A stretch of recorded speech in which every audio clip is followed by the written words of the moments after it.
महाभारत में एक बड़ा सुंदर प्रसंग आता है। महाभारत का युद्ध चल रहा था, तो एक दिन सेनापति भीष्म बने हुए थे। तो एक दिन दुर्योधन आया भीष्म पितामह के पास, कहा पितामह आप युद्ध करते हो पर हमें कुछ युद्ध समझ नहीं आ रहा। बोले क्यों?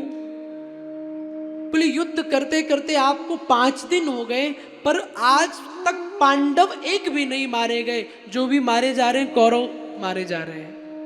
मुझे तो लगता है या तो आप मन से युद्ध नहीं करते हैं या तो आपके मन में खोट है, आपके मन में छल है।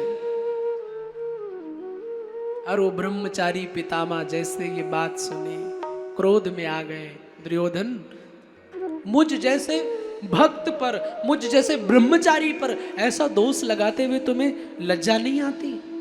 और क्रोध में प्रतिज्ञा कर दी, दुर्योधन कल यदि मैंने एक पांडव का वध नहीं किया तो मैं गंगा का पुत्र नहीं हूं, मैं शांतनु का पुत्र नहीं हूं। और तुम मरने की चिंता करता है, जा कल सवेरे ब्रह्म मुहूर्त में अपनी पत्नी भानुमति को भेज देना, सौभाग्यवती बहू का आशीर्वाद दे दूंगा, तुम मरेगा नहीं।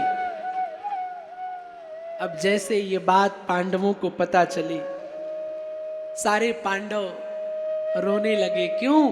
पितामह ने प्रतिज्ञा की है, कल एक पांडव तो जरूर मारा जाएगा। पांचों पांडव आपस में बैठ गए। युधिष्ठिर कहते कल कोई युद्ध में नहीं जाएगा। अर्जुन कहते भैया अगर ऐसा हो तो हम कायर कह जाएंगे। बोले चिंता मत करो, कल ये युधिष्ठिर जाएगा, क्यों? तुम 4 बच जाओगे।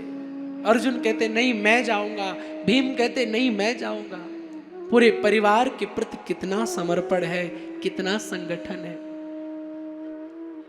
आज मैं बड़ा दुखी होता हूं कि हमारे परिवारों में समर्पण नहीं है, संगठन नहीं है। छोटे छोटे परिवार हैं, उनमें भी अलगाव हो गया है, उनमें भी त्याग नहीं है।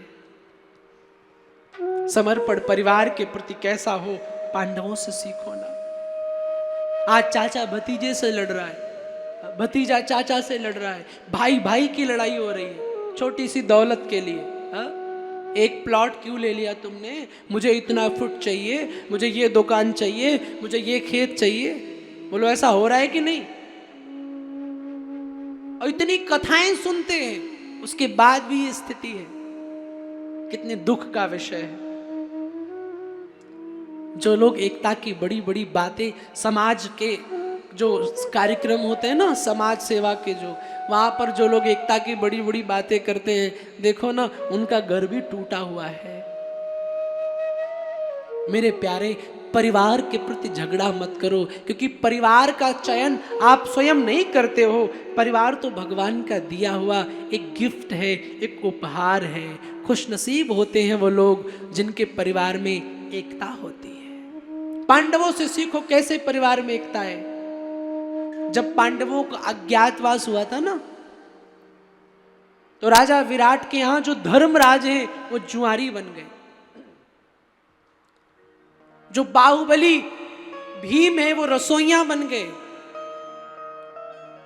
जो योद्धा अर्जुन है वो एक नपुंसक, एक बृहनलला का रूप ले लिया। और जो ज्ञानी रूपवान नकुल सहदेव है वो पशु को चराने वाले बन गए। और इतने दासत्व को के साथ जिसकी सेवा होती है वो द्रौपदी दासी बन गई। क्यों? परिवार खंडन न हो, हमारा परिवार बना रहे। और आज आप सब 2-2 पैसों के लिए, थोड़ी थोड़ी संपत्ति के लिए अपने परिवार से झगड़ा करते हैं। भोजन अलग बनाओ, दिक्कत का, टेंशन का विषय नहीं है। क्यों भाई? परिवार बढ़ेगा तो रसोई अलग हो ही जाएगी। आसन अलग रखो, घर अलग बनाओ तो भी कोई समस्या नहीं है। आसन बासन भले अलग कर लेना, लेकिन मन में परिवार के प्रति जो आसन है उसको अलग मत करना। क्योंकि आपकी फैमिली जब तक संगठित है, आपके पास जब तक संगठन है, तब तक दुनिया में आपका कोई कुछ बिगाड़ नहीं सकता।